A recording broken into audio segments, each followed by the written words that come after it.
Hi everyone. Welcome to week 11's live interactive session. Usual, I'm Harish from IIT. And uh, this week we're going to look at uh, a very emerging topic. You must have seen the videos. If not, please go and look at the videos right after this session. And before we go into it, uh, essentially the objective of these sessions is to solve previous year questions. And in the process of solving these questions, we expect to rehash what was taught this week, understand what was taught this week in a simpler manner, right? So that's what my target would be, to explain certain concepts to you in a way which is palatable, right? With more context, so that even someone without a proper networks background will be able to understand. Although the assumption is that you would have taken the basic computer networks course before you join this advanced course, maybe your computer networks knowledge is not up to the mark. So probably I'll try to supplement such books with the necessary context to understand what is being taught in the weeks. So that's the objective of this. And as usual, we'll be going through uh, we will be going through all the questions first, and then trying to find out the context of what this week's topics are going to be about. And once we find out, or once we know the context, then we can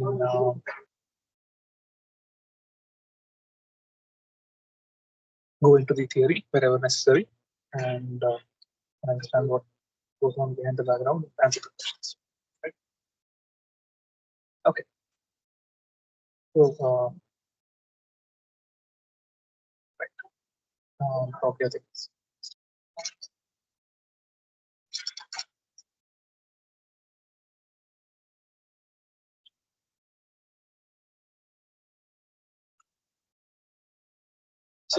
First question. This is about quick.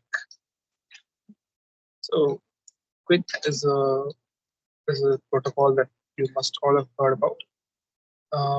So this is a part of the previous set of topics that it spoke about protocol innovations.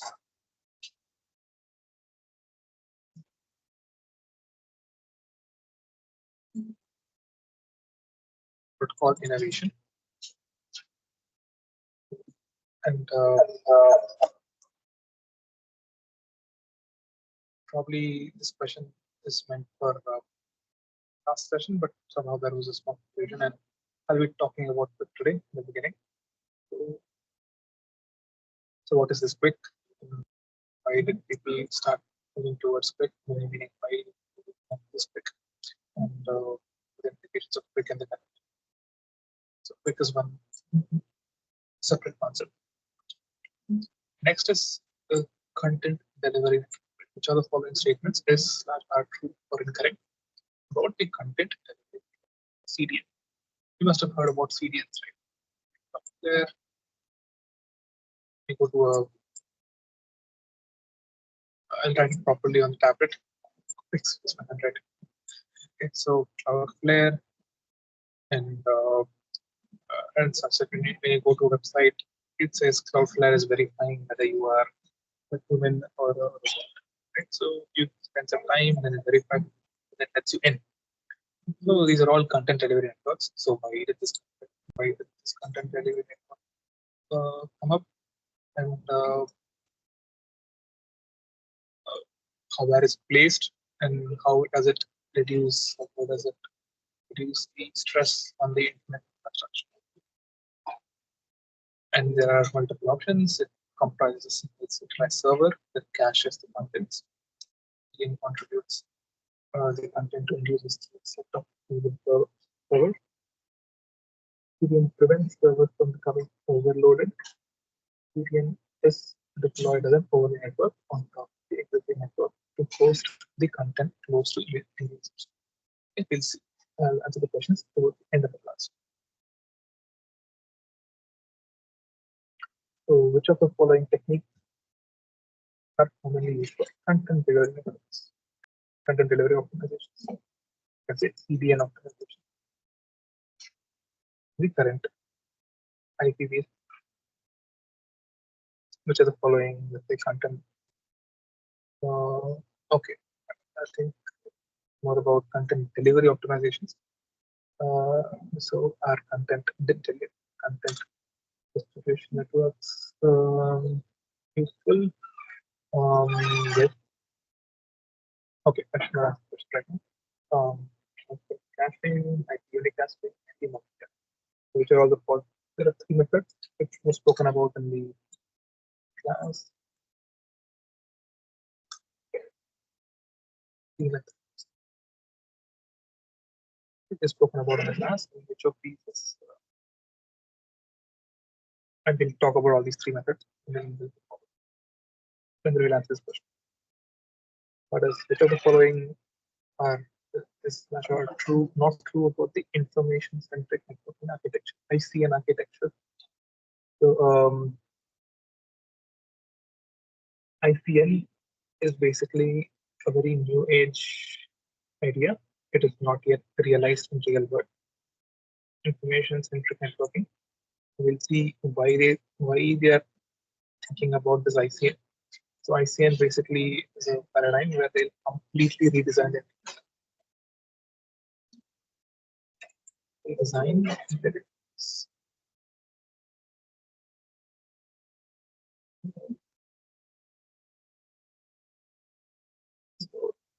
So the following is true about it. Study about ICN. And which of the following is a major challenge in deploying ICN? So ICN is there. But suppose you want to deploy ICN, which is the major challenge in current world, right? So all of these are challenges, of course. But which one should be the correct answer to this? Let's find out. The challenges.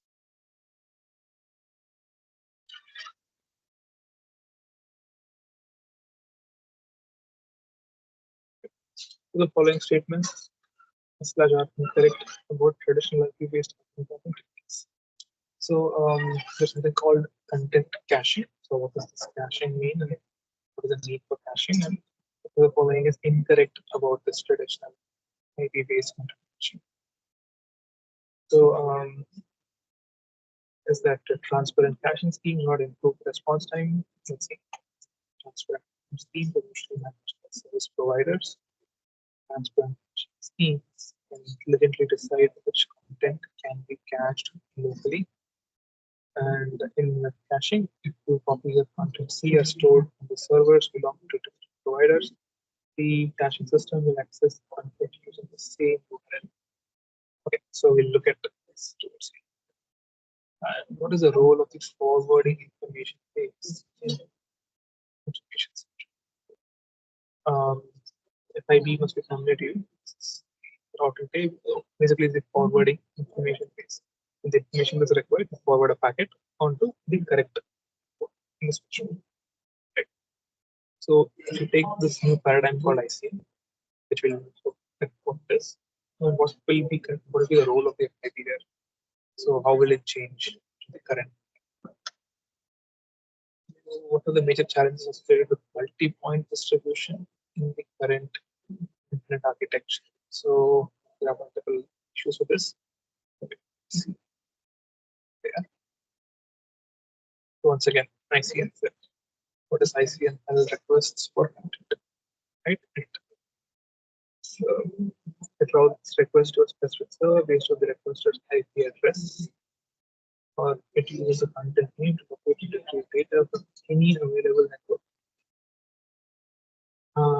So the broadcast can be request to all devices on the network, or by sending the request to a specific server based on the content specification.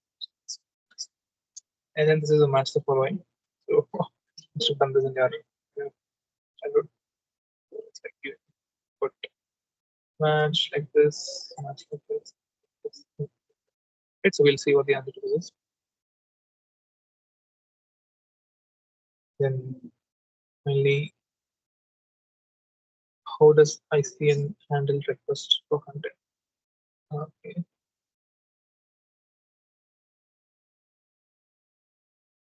Okay. To the following statements, Tesla are incorrect about the security model, the current TCP/IP network, and right. So this is directly from theory. So we'll just take a look at the options are TCP/IP protects the communication channel between the client and the server using TLS. ICN protects the communication channel between the client and the server. IC networks use data encryption and authentication mechanism to transport layer, and the ICN security model have content and the process strong cryptographic. It's what are the promises that ICN has. So this is summary of what we're doing. Okay. Now let's jump into that, and then once again come back to the questions and solve. Please switch over to my tab.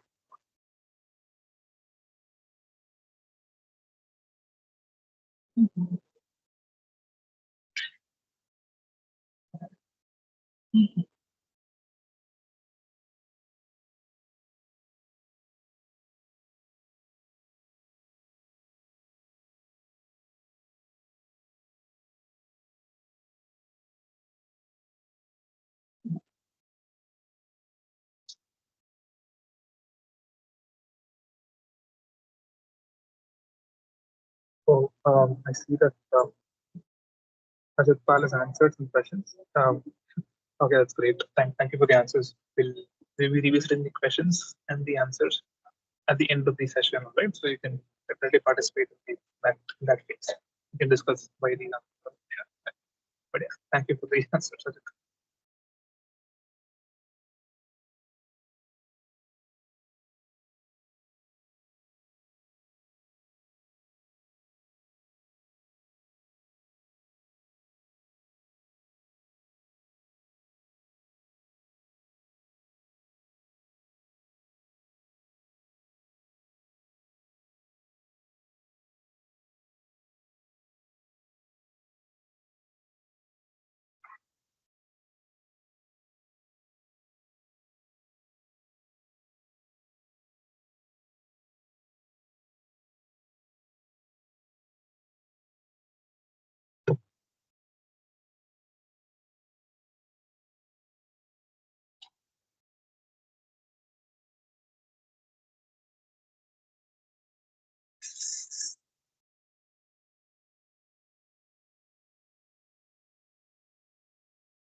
Right.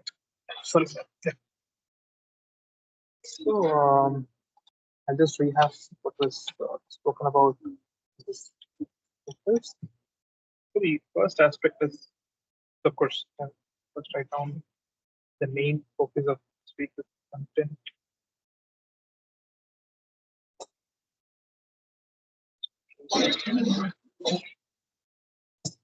networks. In other words, the it, um, I correct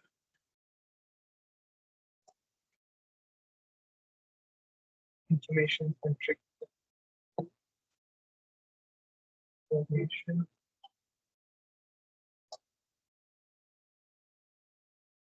centric networking. Nice. These two are going to be the focus, but for that, we also need to look at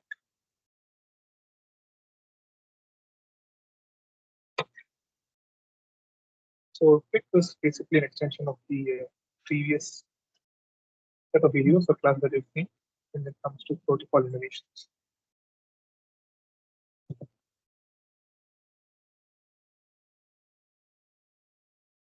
I guess you remember the last class, protocol innovations was the focus, where they spoke about protocols like TCP/CP, basically TCP for data centers. So this is TCP for data centers because data centers cannot use TCP as well. It induces a lot of latency, and hence this TCP was built and it was preferred. Similarly, another protocol innovation was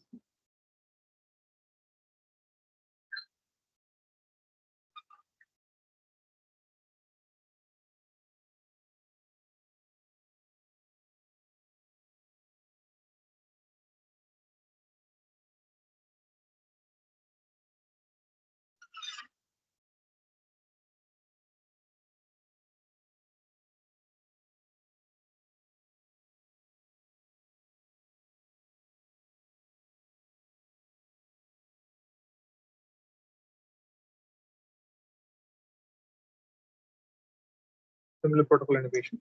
And why did we have to come up with? So, in that context, let's understand that the whole of the internet, whether it works on two protocols, which is transmission control protocol.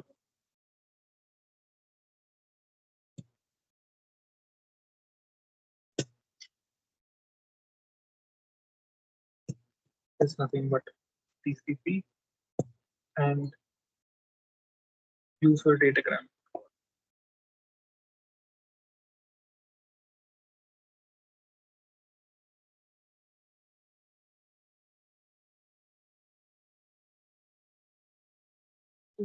UD, TCP and UD. So we all know that TCP is reliable and it is make sure that a packet is delivered. Ensures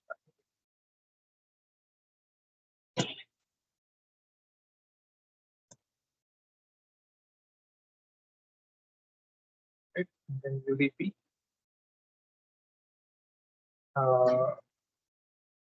It does not ensure anything, but it is has low overhead. Right? And examples for the TCP is used is almost 80% of all applications use TCP because they need to ensure that information is delivered. Right? For UDP, some examples you want to say, you can look at live streaming,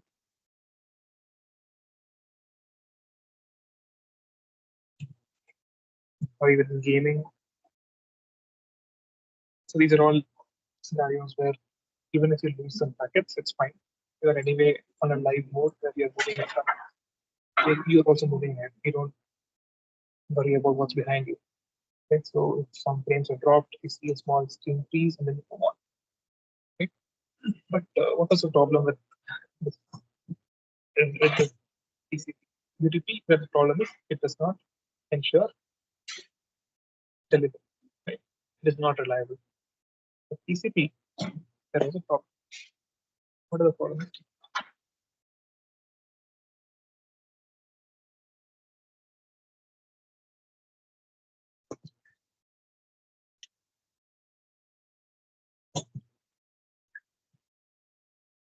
So the first major problem with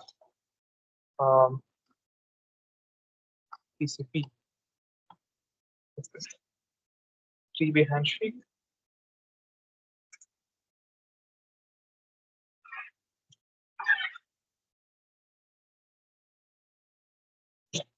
It's too costly.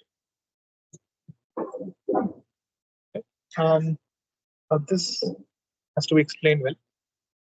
This is in the context of small requests.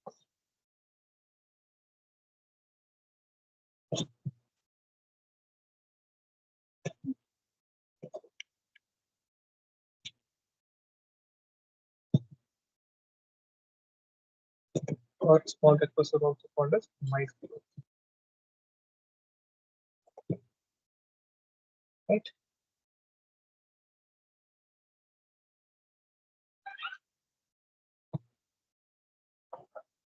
Okay. Now, why is it a problem with only MySQL and not relevant flows? Why not relevant flows?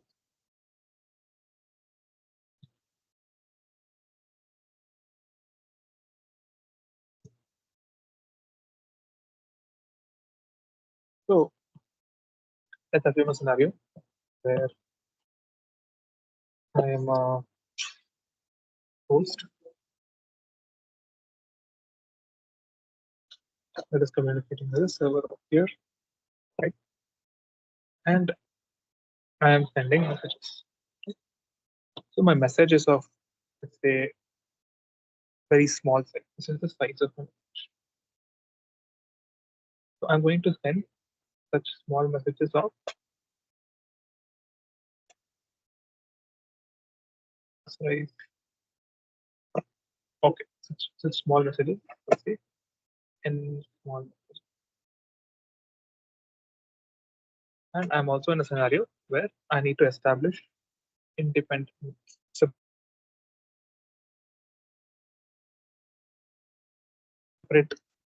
connections for each of these messages. Right? I don't want to include HTTP and use that aspects. I'm just saying messages. For each of these messages, you have a three-way handshake. So the problem with this three-way handshake is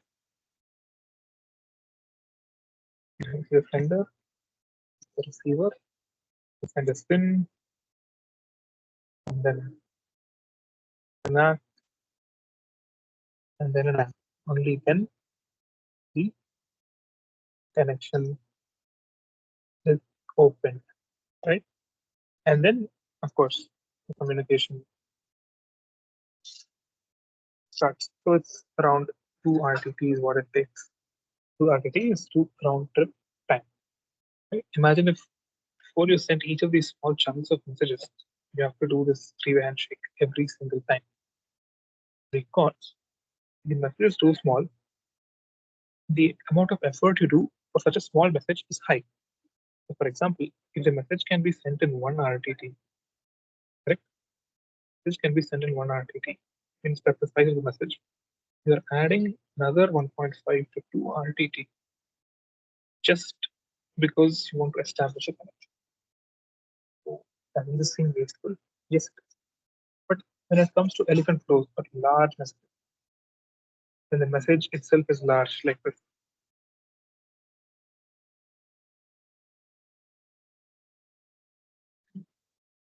Large message. Then in that case, let's say the message is of 10 RTT. Then there should be no problem with 1.5 to 2 RTT for handshake. This is fine. The larger the message, the more justified it is. But when you send bursts of small requests, then for every request, you establish a connection, and then you request for something. So this specifically happens in HTTP object.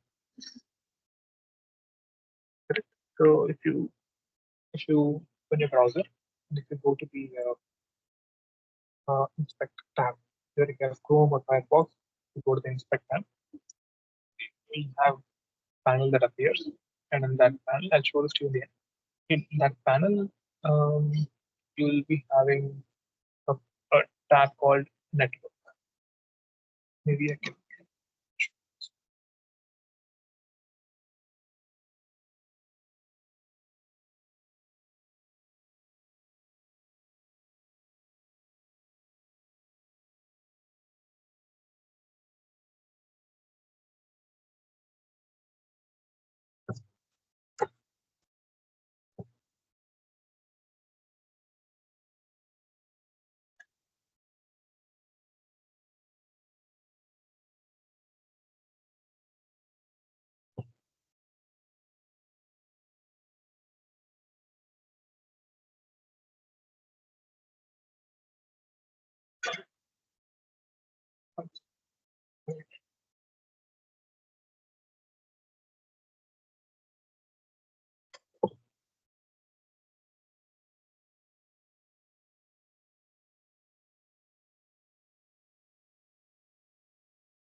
I think I should be audible now.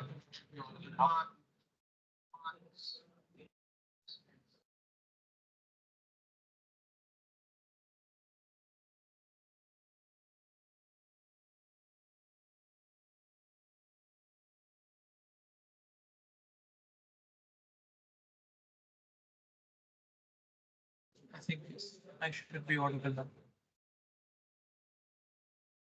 Okay. I don't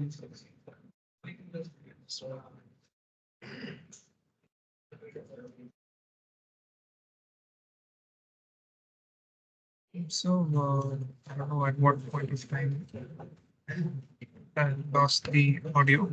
Let me repeat.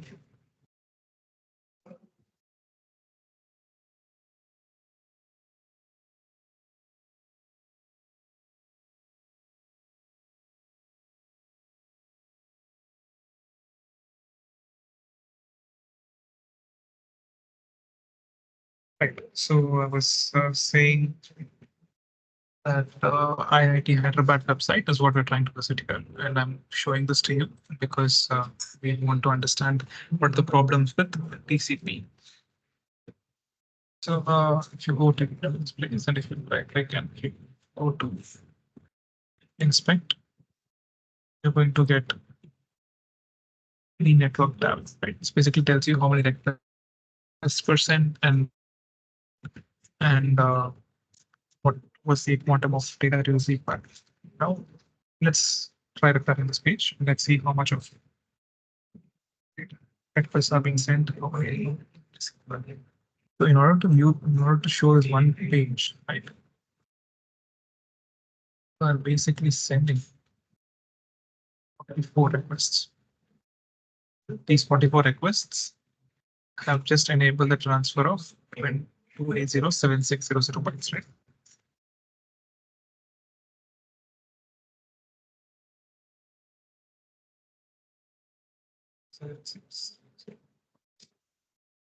So now let's divide that by 45.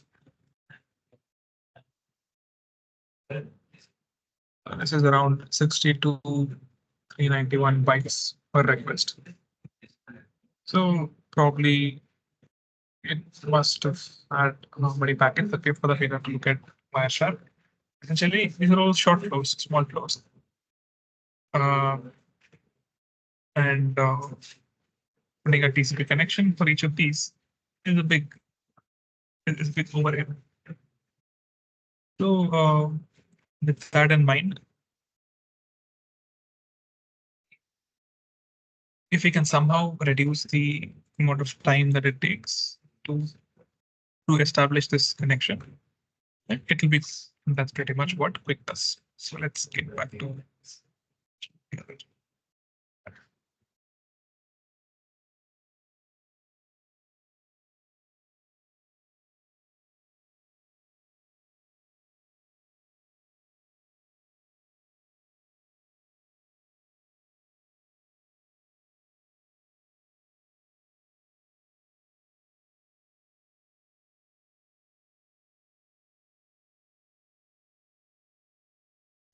so it was just a small demonstration of what actually happens, how things are downloaded, and what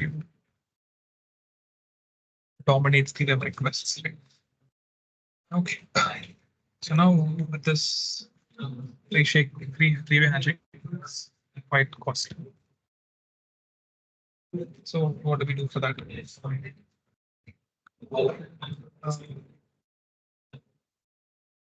Yes, we have three solutions. So first solution is, so what are the solutions?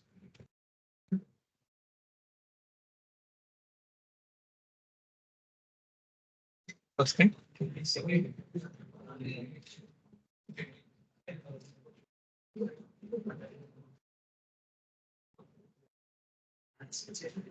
a single TCP connection to download all the options. But what happens here when it comes to a single connection is you have a problem called head of line blocking.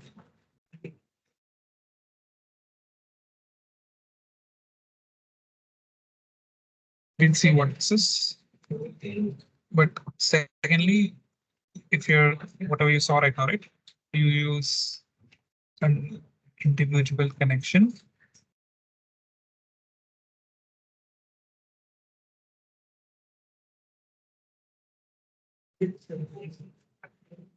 For each object.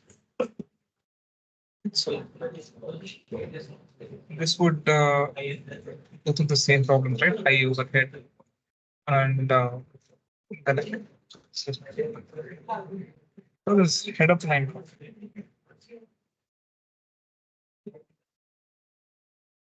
So this problem happens when you are trying to download multiple objects.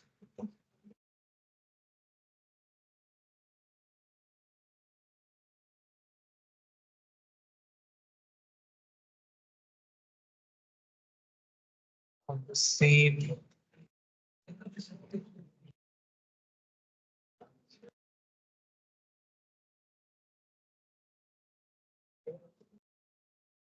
TCP connection. This is basically only surfing only one three-way handshake.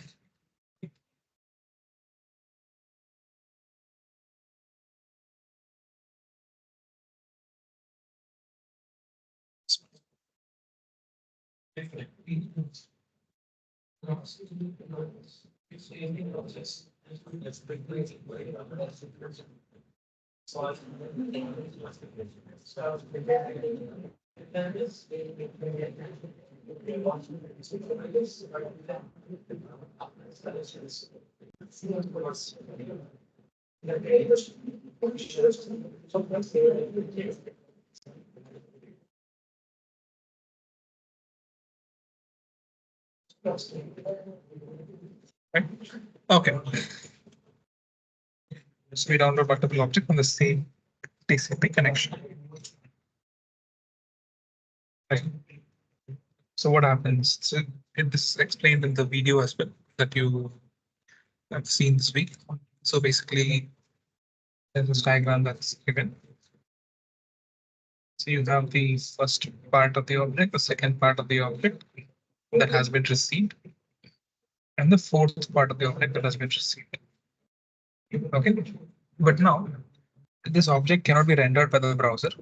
See, you saw that we sent requests for multiple objects, right, from the browser. Uh, Object cannot be rendered as an object cannot be processed until all the parts are received.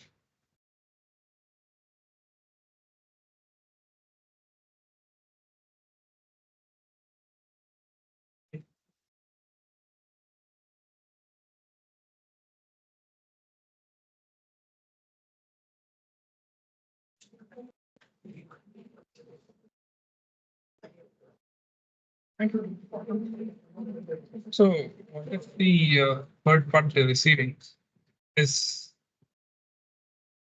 of another object? So this tends to block the object one. So this is happening because of the same stream being used, same connection being used to download multiple objects. So this is a problem. So now comes quick.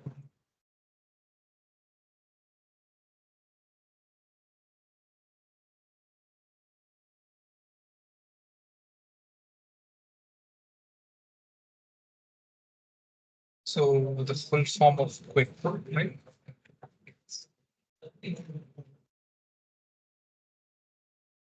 Quick internet connection. Right? That's verified.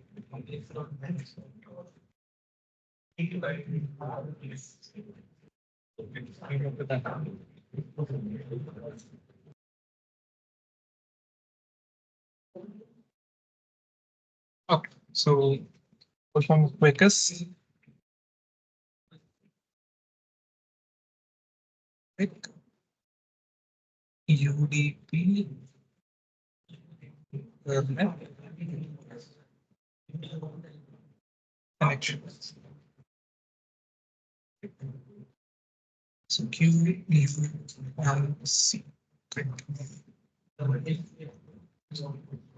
So the key has been given out here. They are using UDP, but UDP is unreliable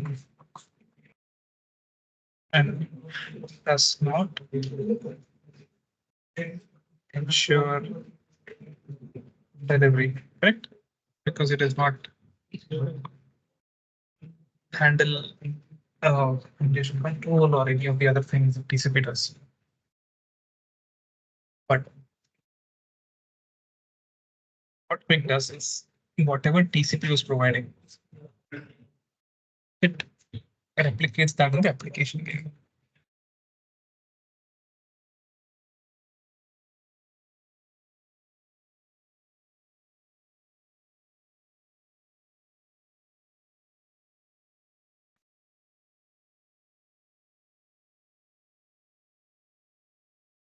Application layer.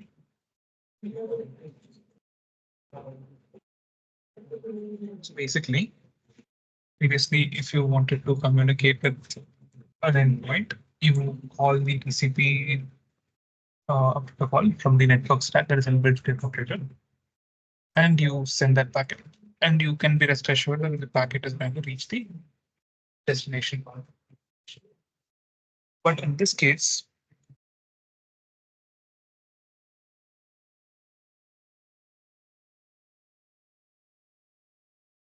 quick calls UDP, right? But UDP is unreliable. So what quick does is it handles the reliable delivery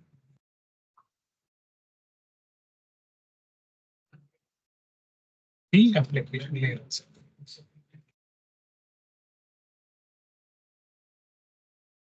I'll just give you an analogy. You are here, and then you want to send some your friend over here. You have two options. One is you have a ship, and this is basically the ocean. This is water. You can only travel by ship. You have one ship which never, which will never sink. It never sinks.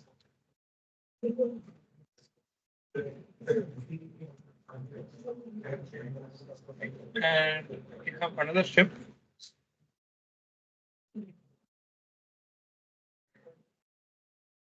might sink. Okay. But the cost of the ship is 1,000 rupees. That's it. I know it's not that cheap. Cost is rupees 100. So which one would you prefer? So probably if you're a busy person, you would say ship number one, ship number two. I prefer ship number one. You will deliver whatever parcel you have, get on to ship number one, and then forget about it, and then you go do your work. Right? So this is one option. Because once the message that you have is put onto the ship number one, then this will without syncing. And you know that the ship, because that ship is designed in such a way it won't sync. Which means you know that the message will be delivered. This is the thing about ship number one is nothing but TCP. What's the problem here? It is cost low. Cost is higher. And the analogy for that is three-way handshake. Here, this is one option. And the second option is to use ship number two. if you're using ship number 2, you're putting a parcel here. And then what do you do? Can you do your work after that? No. You need to stand here, keep looking at the ship going here, going here. Oh, and then here it once again, it fell down, it sank. So once again, you buy another ship, spend another 100 rupees, and then you parcel here again, it's a second ship. Okay. And it's going, and then it sank over here, let's say. So basically, until it reaches your friends, you need to keep looking. This is UDP. But you're not sure if this is going to put it. Right? But can you replicate the behavior of TCP using UDP?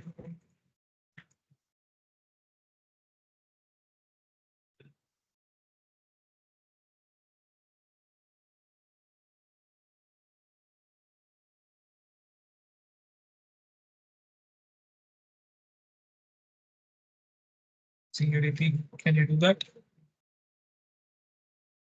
Yes. Answer is yes. That is correct. So whatever TCP does, right, which is a part of the ship, you're going to do it standing on the sidelines over here. You're going to manage things. And that is what is the processing of the application layer. So this is an analogy that probably would people understand this a little bit better.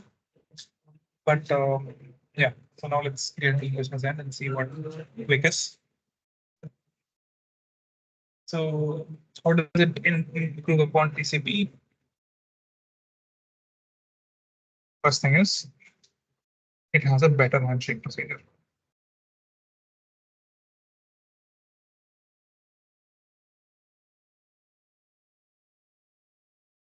Right? And the second is it can support lightweight streams, which is nothing but my what I explained.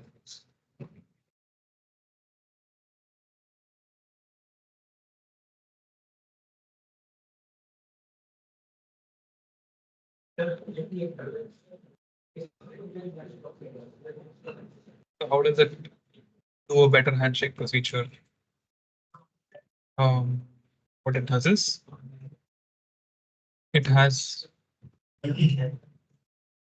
this compression in terms of the number of messages that it has to happen.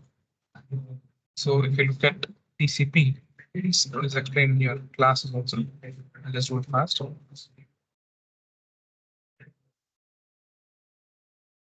So it's the same, this normal TCP. MAC, MAC, right? So this is for TCP, and you also have to negotiate the TLS encryption mechanism. I don't know how much of you have learned about TLS.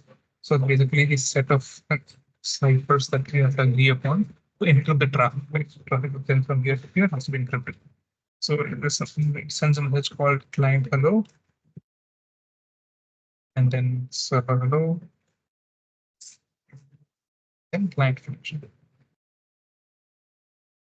So basically, you see the total time that it takes over here.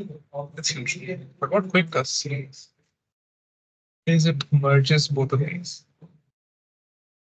Merge. So if you merge both of it,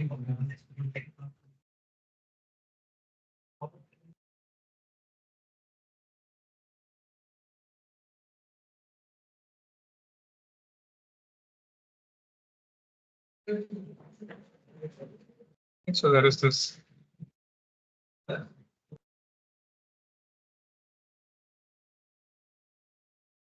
initial client hello, and then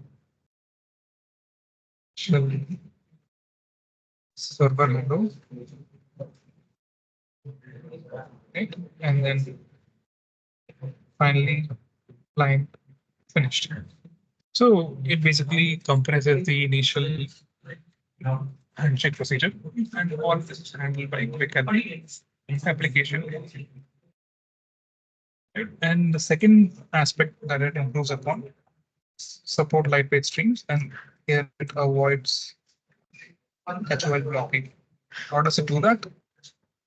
Simply just does that by supporting multiple objects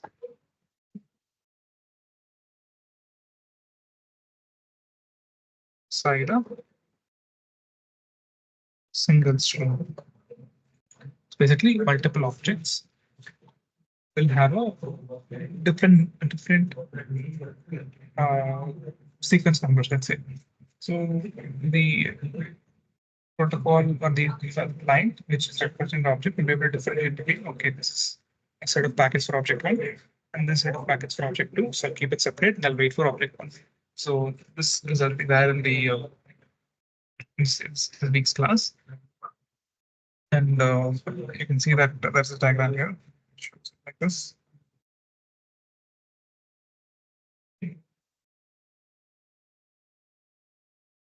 There is one, two, four, but then three is on a separate plane because this it moves. This is another object. This is object one. And this is object. Okay, I think with this we can answer the first question. So let me just.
So so what does this question say? This question says which of the following statements are correct about quick. Okay, so quick is designed over UDP with fresh packet formats. Absolutely yes. That's what you're seeing, right? It's true. So quick supports packet format with frame level data. Yes, this is true. So I didn't exactly say it in these words, but see, this is frame level data, right? So it's differentiating between different objects. So the abstraction is at the level of frame. Right? So this frame belongs to object one, this frame belongs to object two, and vice versa.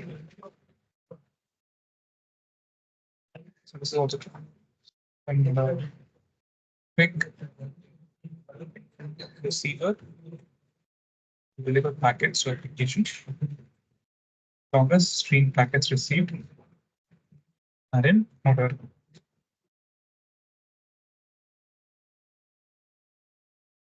Both are true.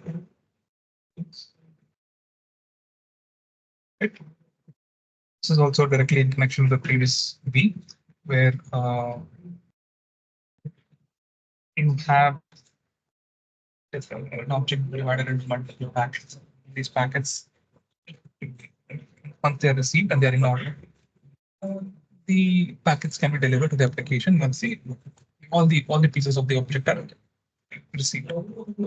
And then Quick uses the same sequence number for data and packet delivery. It's response because it's not the same. Uh, that's why the format is different. A, B, and C.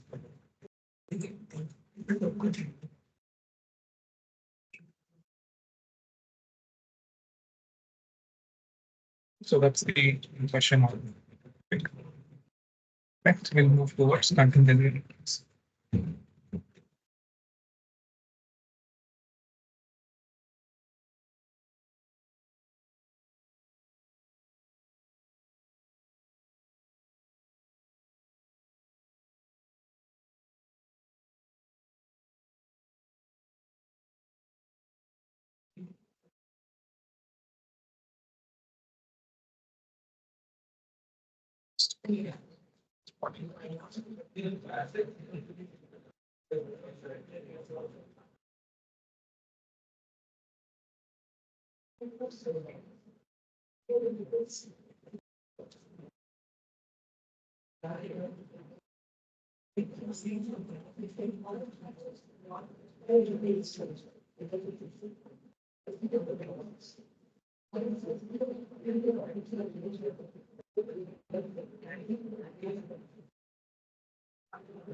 All right. Probably you might be hearing a lot of noise right now in the lab. So excuse me for that. My mic isn't working. If you can't hear me, let me know.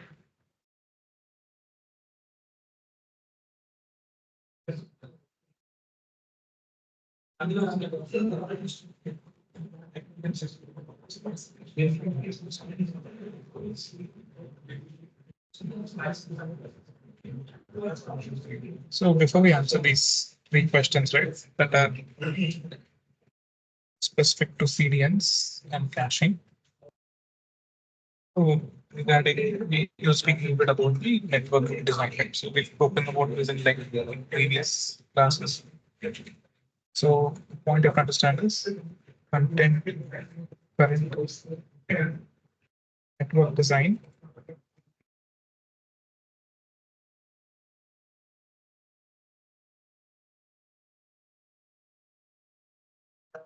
is done.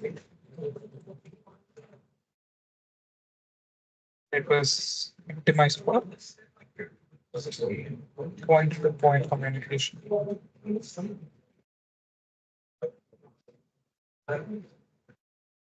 Just excuse me for 2 minutes. I'll be back.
So the internet was designed for point-to-point communication.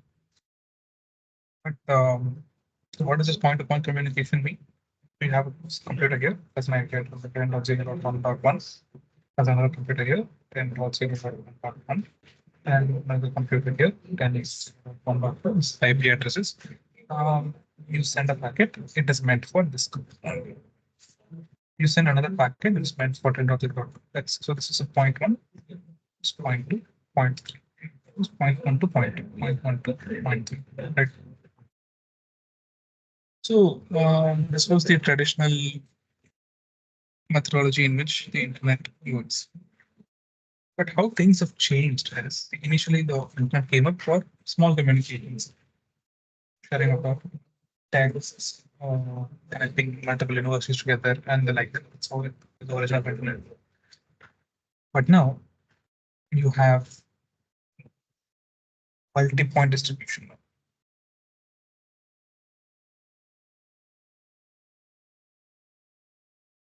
Multi-point distribution is you have just one source, big source. It's a very big source. And this source has to distribute the same data to literally millions of users. So you're basically pushing out millions of copies. Okay?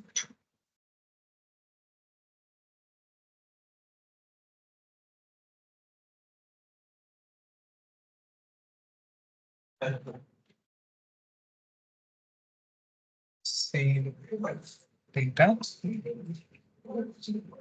over the network.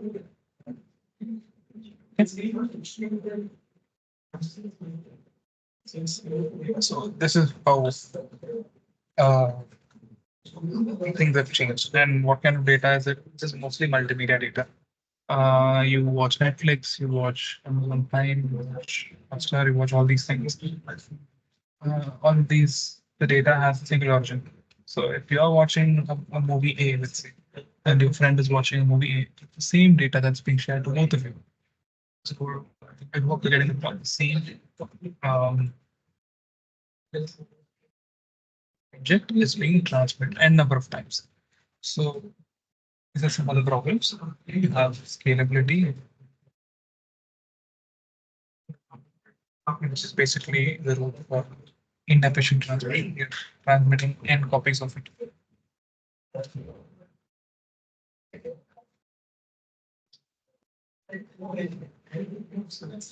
And then you have ability that you are is another challenge. So this mostly happens in mobile networks. You have multiple routers. So it's one tower, it's another tower. You're downloading something here, when you're moving to this place. You should download the same object from this tower also. Right? So your IP address changes, everything changes. So all of these aspects are there. Third is security. So every time you establish a connection, you have to establish a secure channel. Even though you are transmitting the same data, you are transmitting n is establishing n secure channels.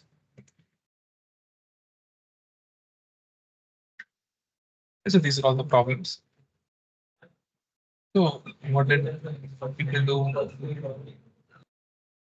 They came up with an idea, and that idea is basically CDN. Before we go to CDN, there is one more approach to this, and that is web caching.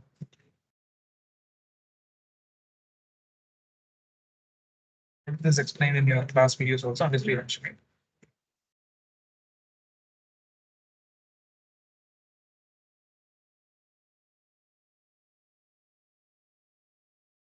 So you want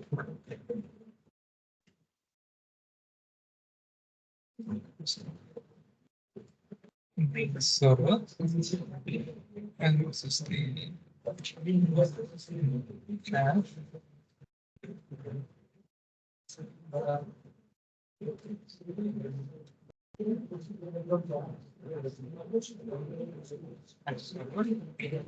PC1.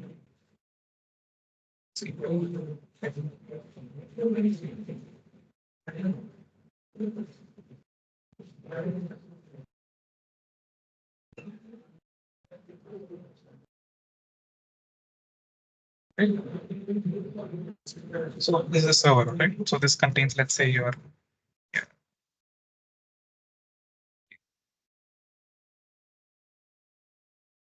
now, what the server does, because the server has the job of transmitting this to a number of people. So what the provider does is they keep a cache server. It's called cache, ACH, caching. This is maybe new to some people. So basically, what happens is the moment the cache server encounters a movie called movie A, so the cache server is nothing but a set of records. So it will keep a copy of movie A here. Okay? So let's say at point A, movie A is being requested at PC1. So the request goes to cache it, and the cache sees that movie A is there, and it responds. Okay, and then PC2 is asking for movie and the request goes to the cache, and the cache sees that movie B is not here because it's only movie A. So it requests for movie B, comes back, and it puts movie B here. Now PC3, when it requests for movie A or B, let's say, it sends the request for movie A. What happens? Movie A is available in the cache. So there is no communication required with the main server. You can just serve movie A or B from the cache itself. So cache is nothing but it handles these requests and it caches these output of these requests so that it can serve the same in the future. But here, one of you might have a question: what if movie A changes here? What if some things change? So agreed, these are all cache and consistency problems. But generally, those kind of items are cache which don't change over time. For example, movies, multimedia, right? Static multimedia, static. Right, and these cache servers, they are kept right in front of the server. This is just to alleviate the um, pressure on this main server.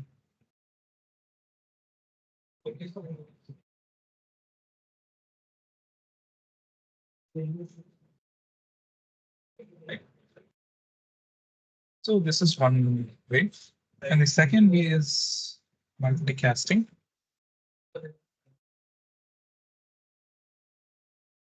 The multicast is one protocol that is a part of NP. Protocol.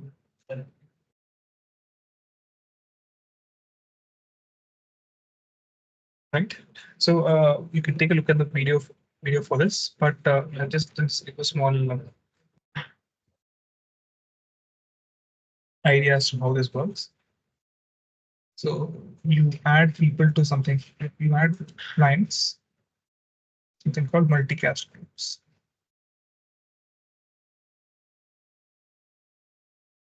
Suppose if I know I have to transfer movie A to three people.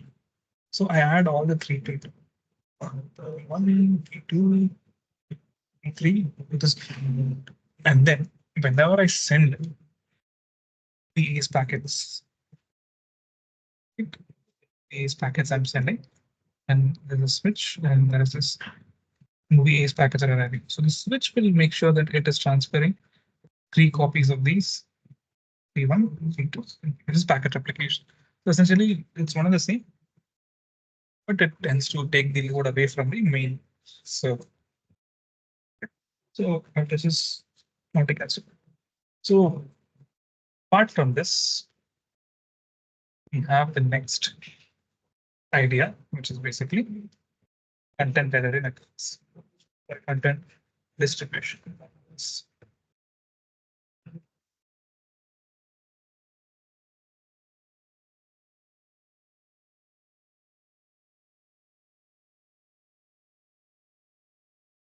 Right. So, what is this content distribution network?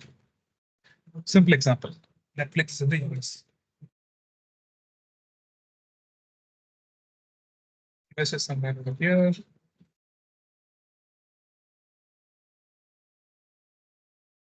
India is over here.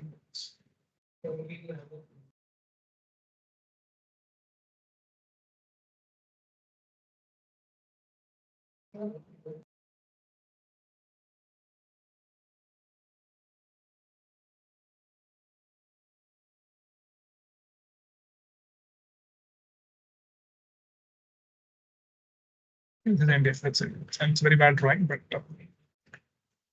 so all the servers are in the US. Netflix servers. So Netflix wants to come to India. They have two options. One, you just open up Netflix connections for Indians. So whenever you want movies from uh, Netflix, you connect to these servers over here, and you get the response back. This is one way. So people in the US are already connecting to these servers and getting the response back, getting the movies. But no, Netflix can also do one more thing. It can create another set of servers in India, somewhere over here, let's say, another set of servers in India like this, and fill this with India-centric content, meaning content that Indians might mostly request, and tell people instead of reaching over to the US servers to reach over here. So by the way, what happens? They are relieving load on these servers.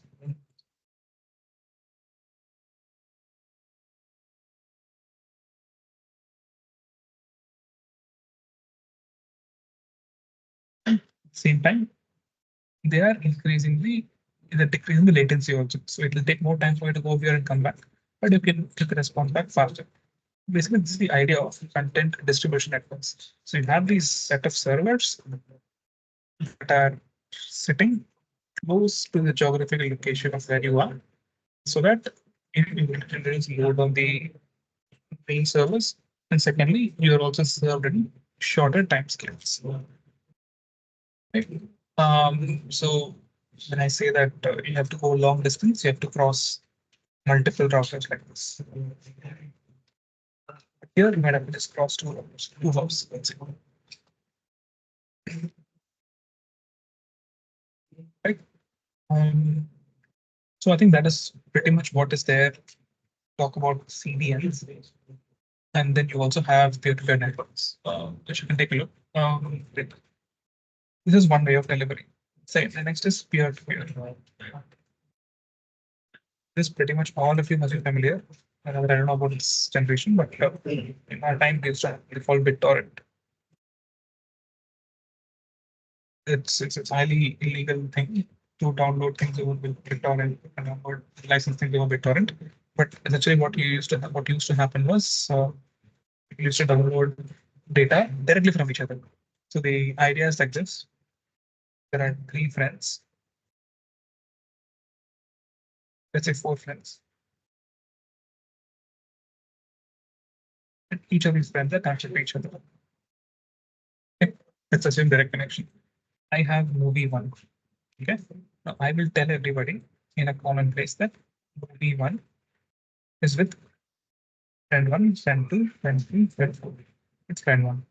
So if friend three, four, or two wants to download, then friend one offers it to them, saying you can download from me. So assume, let's say number two is downloading movie one. So this has movie one. So now once he downloads movie one, now I will say movie one is also with, sorry, movie one is also with one comma two. So now when three is downloading, we can download a part of it from one and a part of it from two.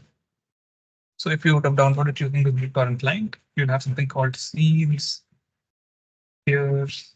So this peers is what we're talking about, the number of peers who are there who can download it from. And speed is a different concept that is used to ensure fairness. Let's not talk about that right now because we're not talking about peer-to-peer. This is another way of sharing or distributing content. Okay. So, and there's also one more thing called publish subscribe methods. Famous things and QTT. But let's not go into that like sort of context because the questions won't have anything on MQTT or subscribe. So, question about one here is which of the following statements is slash are incorrect about content delivery network, CDN, content distribution delivery? So CDN comprises a single centralized server that caches content, right? Let's keep this in the buffer. Let's go to the next one. CDN distributes the content to end users through a set of CDN servers. Yes. This is what we're talking about, right? CDN prevents servers from becoming overloaded. Yes. So we're talking about, right? The US servers won't be overloaded because they've offloaded a part of it to the Indian CDN. Third is CDN is deployed as an overlay network on top of the existing network to host the content close to the end users. This is also true. The overlay network is like a technical term, but you have to look at the major aspect here, which is close to the end users. CDN is not a single centralized server. It is not. CDN basically goes against this policy. It is distributing the data across multiple servers, across multiple geographic locations also. Is right. This is false. The answer here is A. Moving on to question number 2.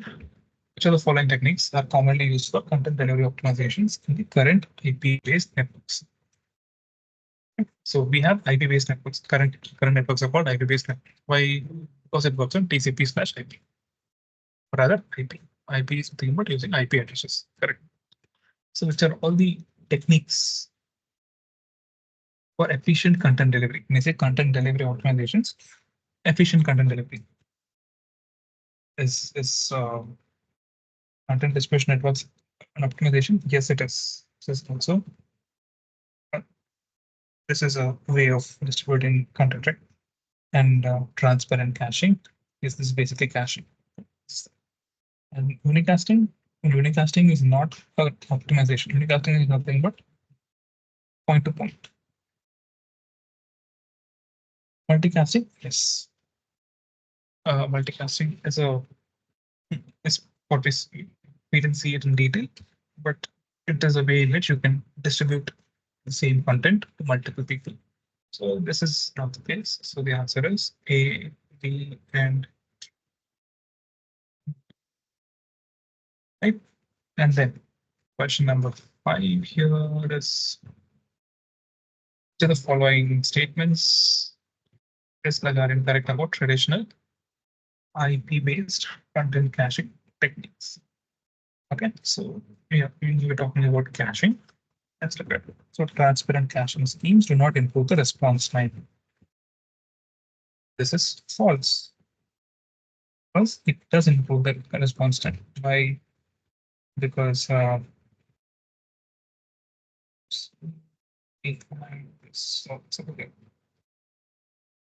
there was this cache over here, right?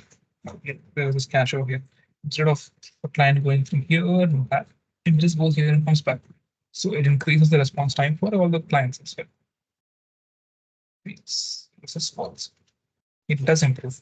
So transparent caching schemes are usually managed by service providers. So this is true. Only the person who is either at the ISP level or at the end server, basically the person who owns the content, right? So they are the ones who are going to be able to do these caching schemes. The service providers also keeping the middle who want to increase the bandwidth efficiency. So what we're saying here is if an ISP wants to make sure that the traffic is efficient and they don't have to send more traffic, then they can cache some content in their local transparent caching mechanism, and they can serve the data right from there instead of going to the end server. And so This is and third, transparent caching schemes intelligently decide which content can be cached locally. Um, this is also true. This is true because if you have a caching system where 10 people are requesting for object A and only 2 people are requesting for object B, but it has only space for either A or B, assume the scenario, and it will choose A because it is seeing that A is being requested more times. So it's a bit of a hot item. They call it hot item in sense. So it will fill it up with A. Essentially, it has some algorithms which determine which of these objects will be requested more. Right? What is the probability of the object will be requested? So it will obviously cache that because then that's more safe, right? That's what is called as intelligent decision of caching. This is also true. So in web caching, if 2 copies of content are stored on the servers belonging to different providers, the caching system will access the content in the same URL, and this is false. So see, 2 providers, they are making their own caches. So you cannot merge these 2 caches together. So the answer here is incorrect. So A and B. Now let's quickly move on to ICM. I'll explain the general idea of ICM, and then we'll take it from there.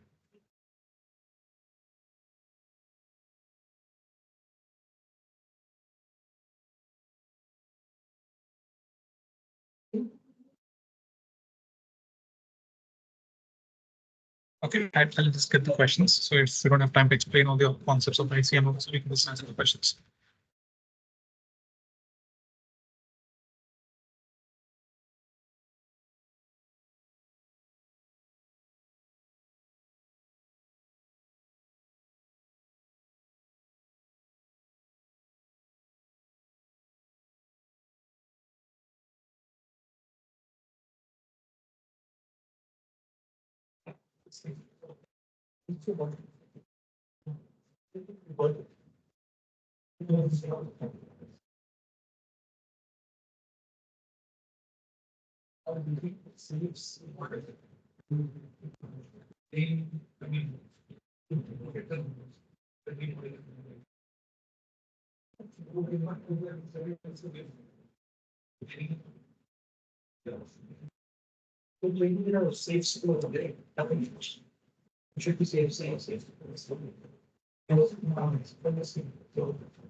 Okay, let's move forward fast.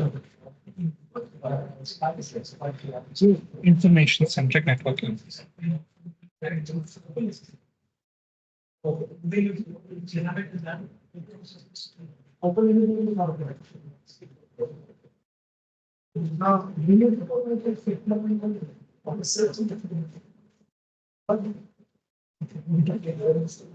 So what is this? Before I go into it, I would like to let you know that information-centric networking is a theoretical concept. This has not been implemented anywhere, at least not in the mainstream networks.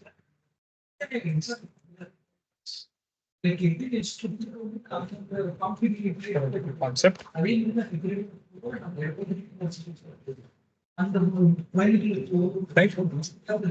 So what is the basic idea behind ICN networks?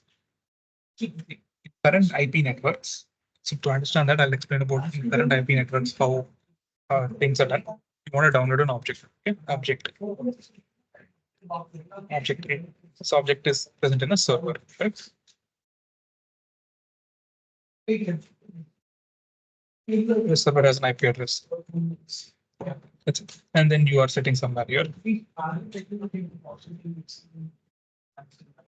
you have a setup, and this IP address is say,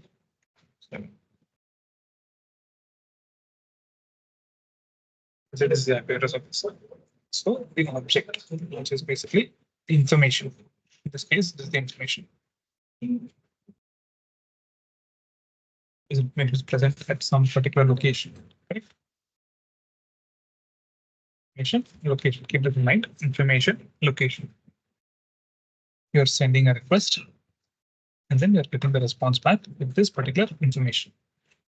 Right? This is what is happening in IP networks currently. But somebody thought, like, why don't we rethink the internet? Right? And what is the basis of rethinking? They say that this information, right? In this information could be requested multiple times. So instead of sending it multiple times, why can't we structure the internet in such a way that this information is available everywhere? So how do they do that? So you have the same situation here, and then of course, let's say you go through two routers over here, then you have this final server here. Right. So when you're requesting, okay, so you're requesting not to a particular location, but your request is going to be request for object A. So this packet that you're going to send out is going to say, give me object A. It's not going to give an address. It's not going to have anything. It'll just say object A. So the object A is the address itself.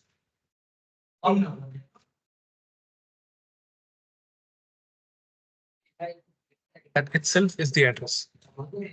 So in that paradigm, you have a lot of questions. How will this work? Will this even work? Is this even possible? Right? Let's look at it. Now what happens is assuming that object A is over here. So when it goes, then when it comes back, this router will store object A. And from here, store object A. And then it goes back to the requested. In future, if somebody is requesting for this object from here, let's say, it doesn't have to go back there because the object A is available right here. So this is a non-local paradigm of getting objects or information. That is why this is called information centric. Information. So the whole concept is how to maintain information, but there are multiple problems here. See, I'm calling this object A, but somebody else can also call their object as object A, but it can have completely different content. So how do you define unique objects? This is a problem. So you have multiple naming schemes.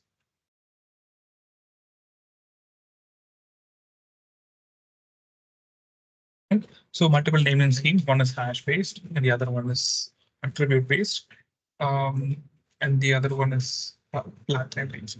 Right. So you have these three different naming schemes. So you can always take a look at the video for this. Let's answer the questions quickly so that we're on time. Right. So I hope you understood the basic idea of ICN, simple, it's nothing. It's just that the whole internet is going to work on information or information basically. So each information is deemed to be unique, and this information has a specific address to it. The address itself is the name, correct? And there won't be any IP addresses. But the problem here is if there are no IP addresses, you have to route the packets with the help of the name itself. So then you have hierarchical routing, also hierarchical naming. So this naming scheme becomes very important, right? So anyway, let's go into the questions now and we'll answer and give the necessary context. The following is not true about information-centric networking. So is it that efficient content distribution? Yes, but if in case information-centric networking is possible, it is done, then it will allow efficient content distribution. And then ubiquitous caching, yes. Why? Because I just told you, it is caching or rather storing object A in all the other places where it gets a response to. It is true. And data is dependent on the application. Absolutely not. It's dependent on the location. Not, because it doesn't matter. Data is data. Wherever it is, the data is data.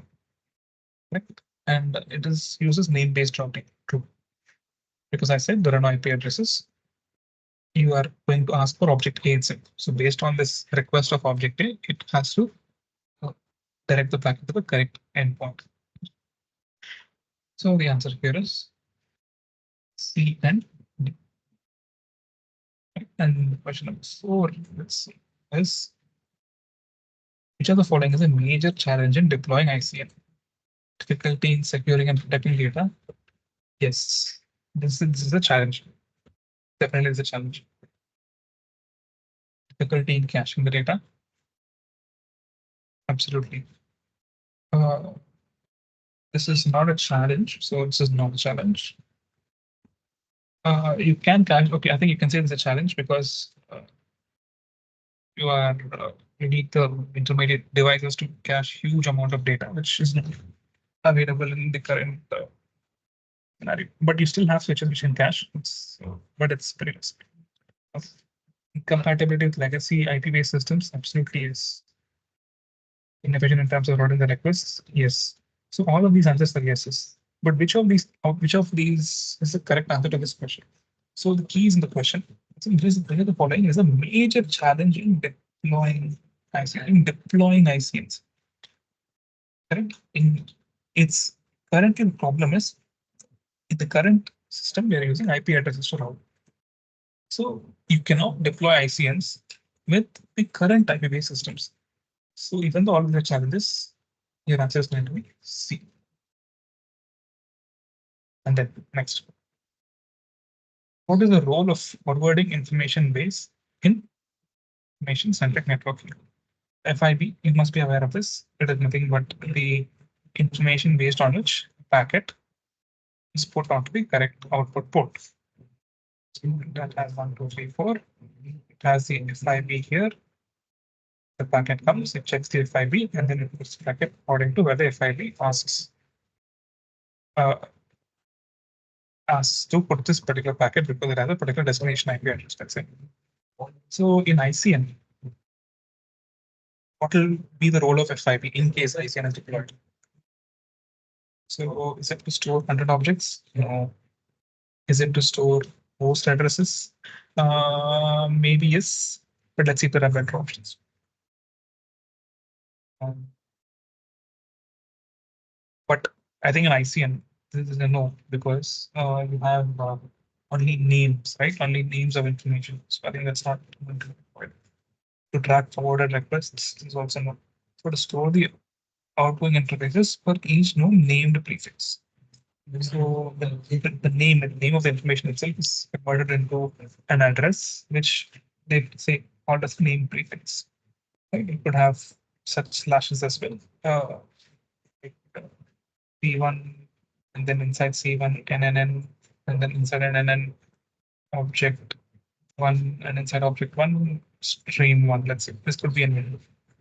So you can partition this based on this, and then the this uses the prefix for this stream one that you can download, something like this. So it's again a very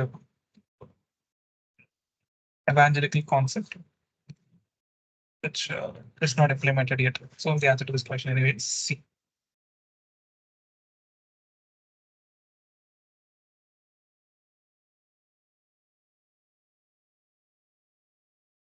Right? And then seventh one is what are the major challenges associated with multi-point distribution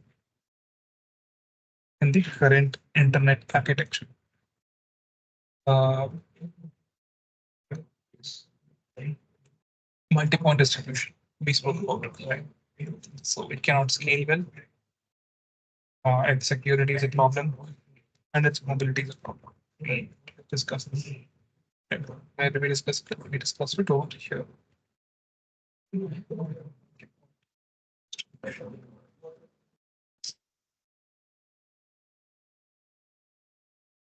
Scalability, mobility, security. Right? So in multi-point, these are all problems. So the answer is A, B, and C. So how does an ICN handle requests for content? How does it handle it? It routes it does handles if the routing request for specific server based on the request's IP address. There are no IP addresses, so this is false. It uses a content name to locate and retrieve data from any available network node. This is true. That's what we're talking about, right? ICN. And by broadcasting the request to all devices on the network, you know, by sending the request to specific server based on the content's location, it is location independent. So the answer is B. And it's basically match the following that you would have done in your childhood. So consider the table below to match the ICN content naming schemes. So I was talking about naming schemes. That's more important here because the whole concept of ICN is based on naming schemes itself. So you have flat, you have hierarchy, right? You have attribute based. So why are these naming schemes important? Because if I have a picture of a cat, okay, and I'm naming it pick one. My friend has a picture of a dog. He's also naming it picture one. According to ICN, both of these things are the same. But are they the same? No. So basically, if the information inside this file is different, it needs to reflect on the name itself. How can you do this? First is flag. So what you do, you put the content of the picture to a hash function and you append the output hash to the picture name. Picture one and then plus hash. So the hash of this thing will be different. Hash of this thing will be different. So picture one plus hash of the dog and hash of the cat. So in a way, this will be the name, right? And the second option is you can go for hierarchical. So for example, you can look at something like this. You have example, content, video, and then pick one. My friend might not be an example. He'll say example dog videos, dog slash video slash pick one. So these two are different and you can differentiate among the, uh, the content. And finally, you have something called attribute based. So there you so it's similar to hashing, but you're not hashing anything. Every content has something unique to it. Let's say if you take a video file, that video file has a size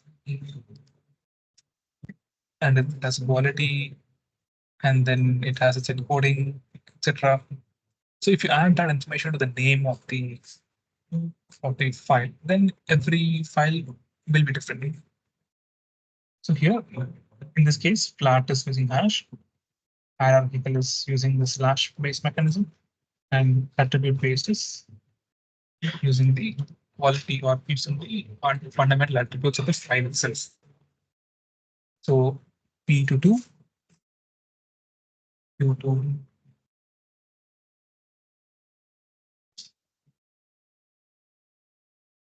Q to 3, and R2. Right. So this is not. Answer is C. Answer is-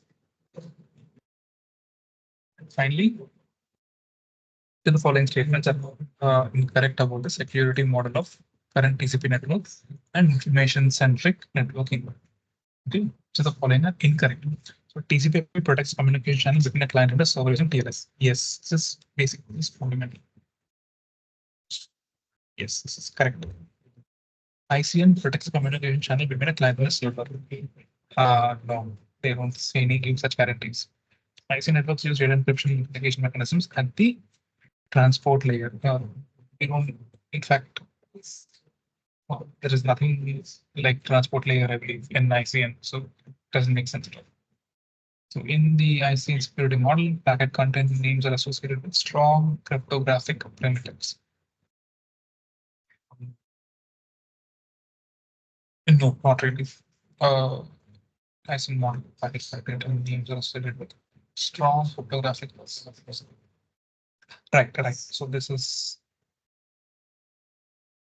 because we spoke about hashing here. Like the name itself needs to be associated with some cryptographic uh, functions or operations in order to ensure security, right? Because anybody can put another content the same name. How will you differentiate between this? There are security issues possible.